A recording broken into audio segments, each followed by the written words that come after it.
wasn't like we knew the ropes going into Riven. The world was just so different. And we were kind of like we were stumbling around trying to find a style for this thing.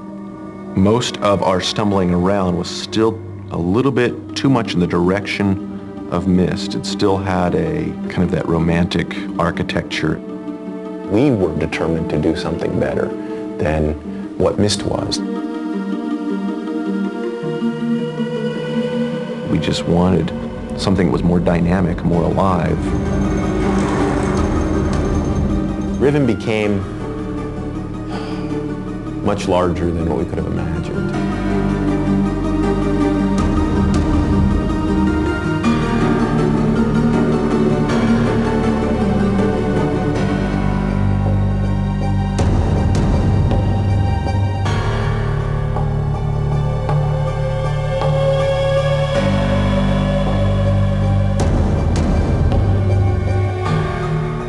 We all got together right after Myst. We all got together in Chris Brandcamp's garage, and that became our office. It's a nice garage. I think we had 12 people upstairs in this garage, just crammed into these little work areas. We moved into the strip mall from the garage, and that was like heaven. Here we had a real office. And we had brought on a number of people onto the Riven team, and then nobody else could come on because we were out of space. At that point in time, though, we started building the office. Here we were able to build a real building the same time we're building these virtual buildings. So after a year in the strip mall, we were able to graduate into this to basically do the hard stuff for Riven. The very first thing we did with Riven was design the whole gameplay for the entire world, which is basically just a blueprint of all of the puzzles that the player will find throughout the environment. We take that blueprint, and from there we begin to design maps of the places and some of the puzzles and how things would work. And is the whole thing like a solid canopy from the tops of these trees, just create a big... As dark as possible. Okay. Yeah, and that's going to be a difficult part because we want it to be dark. We want it to be when you look up, you just see kind of little bits and pieces of the sky. Are these things like redwood in size? Yeah, vertically as well as... redwood in size. Not vertically, though. I think they're going to be a lot more squat vertically. Okay. Richard Vanderwyn is somebody we met under these weird circumstances. Robin and I were down demonstrating Myst at some show. I don't even remember exactly which one it was. And this tall, skinny guy walked up to Robin. He came up in a baseball cap and a big baggy pair of shorts, and I thought he was some kid. We found out he had worked for Disney and ILM and had been had played a large role in the look and feel of Aladdin. The design sketches he had done were just phenomenal. I couldn't believe it. They were just on target. It was incredible. It had a level of depth that was the stuff that interested us. He ended up, I think, giving Riven something that we could have never given it. It was just another voice, and a very strong, mature voice with a lot of talent that was saying, hey, why don't we try doing it in this direction a little bit? Why don't we just kind of push it? What we're proposing is that you link to this age, and what you see when you get there is right in front of you is this gate, and there's this big sort of lake with canyon walls all the way around. It's at nighttime with the moonlight. The moon is out. Okay. And in the center of this body of water, there's a little rocky island and a big sort of dead-looking tree, perhaps, on top of which they have constructed this gigantic adobe mound, sort of like a wasp's nest looking thing. After he came, he imbued the whole project with a flavor that was a bit more edgy and strange and odd. It wouldn't have been as cool if he hadn't been around.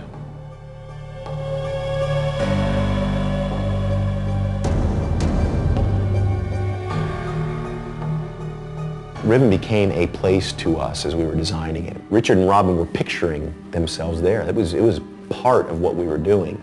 Our attempt was to make elements in the Riven world look old and used and broken in.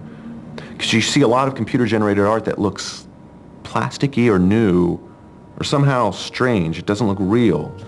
We're used to weathered things. That implies reality. The trip to Santa Fe came out of our need for textures. It's as simple as that. So we got pictures of wood and doors and sand and stucco. We wanted to take a lot of pictures of, a lot of nice adobes and woods down there. Very old, kind of weathered wood doors and things like that. So we could map them onto our geometry. The huts, the village huts, those are all Santa Fe textures. Even the village doors, all from Santa Fe.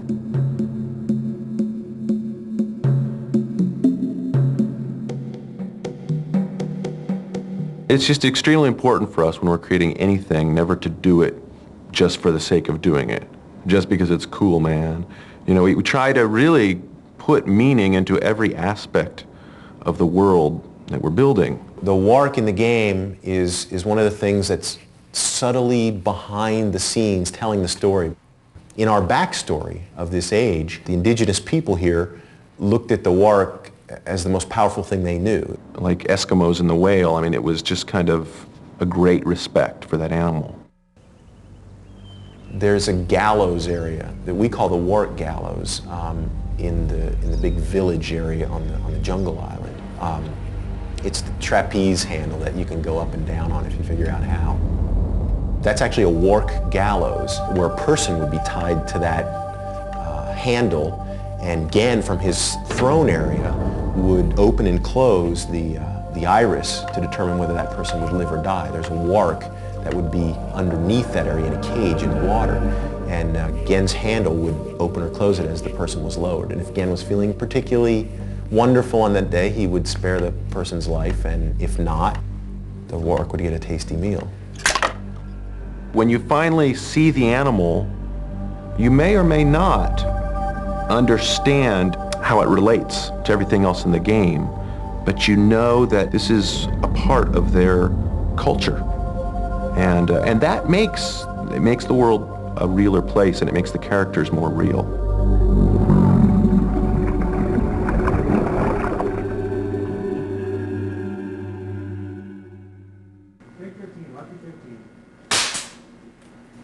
How's it going so far?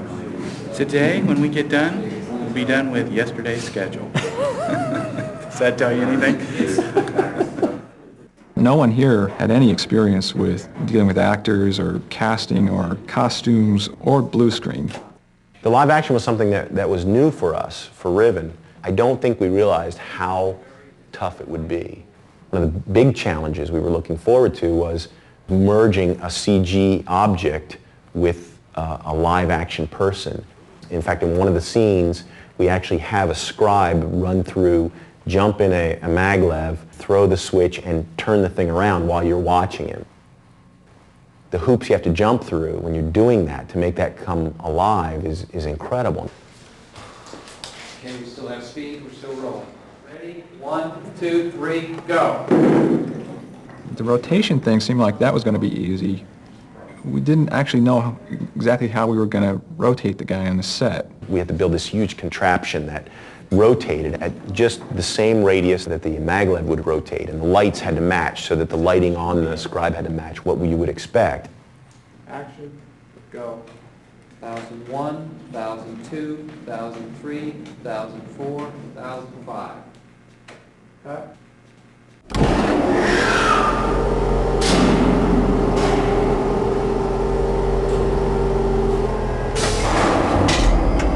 It ended up being, from our point of view, a very spectacular effect.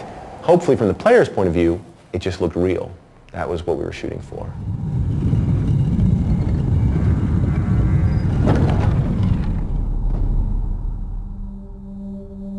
The gate room started out with nothing in it. It was just a very cool puzzle.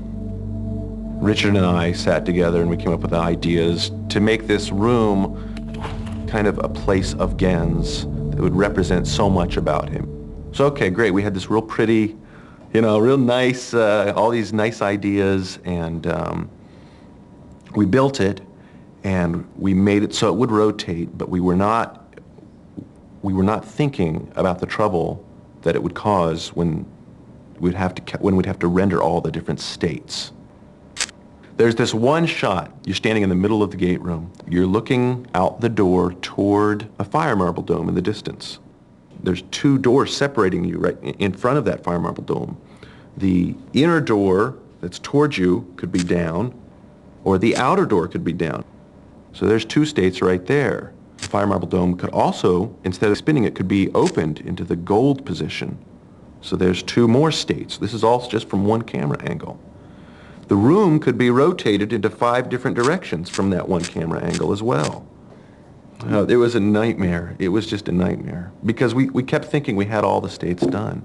We kept thinking everything was done for the gate room. We'd send all this stuff upstairs, and you know, they would put it together, and it's like, well, no, we're missing these 28 shots, or, you know, just endless amounts.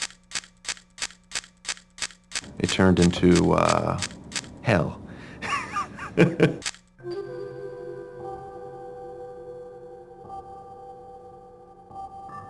One strange thing about making a world like this is that there's no sound to it until you're done.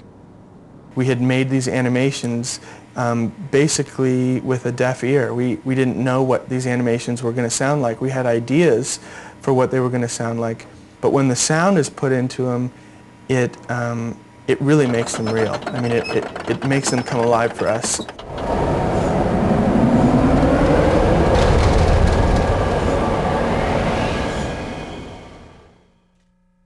The basic thing that we're doing with these, well, with Riven, is presenting a place, building a place that we would want to go to. It makes you take a step back from the world and think about the place you're in. The best feeling of all comes at the very end, when you finally get to see how all those things that you designed, all the complexity that you put into this environment and just hoped it would work, it comes together and it works.